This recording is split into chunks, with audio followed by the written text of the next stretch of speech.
Well, while Tehran has been no friend to Ukraine throughout the entirety of the conflict here, notably buddying up to Russia and even providing its military with drones, it does appear that its overnight attack on Israel may actually benefit Ukraine in the long run.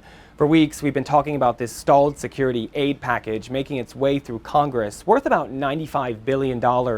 Much of that is destined for the armed forces here in Ukraine, about $60 billion. But there are also provisions for other conflicts around the world, including in Taiwan and Israel.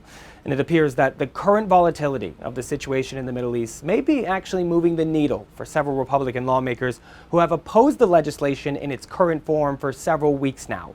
That does include Marjorie Taylor Greene, the congresswoman from Georgia, who has long questioned the United States' continuing support for Ukraine, announcing this weekend that the bill will go up for a vote in the House this week and could potentially be passed.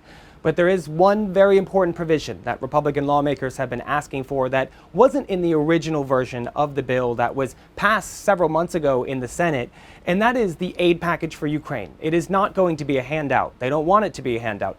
They want it to be a loan that Ukraine will pay back over time. Ukraine's President Volodymyr Zelensky says he is okay with that, given the desperation and the need of his armed forces on the front line here.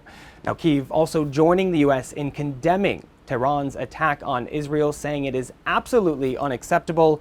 Moscow, though, taking a much more neutral tone as a country that is allied with both Iran and Israel, urging extreme restraint at this time to avoid a wider conflict in the Middle East. In Kyiv, I'm Ryan Thompson for Newsnet.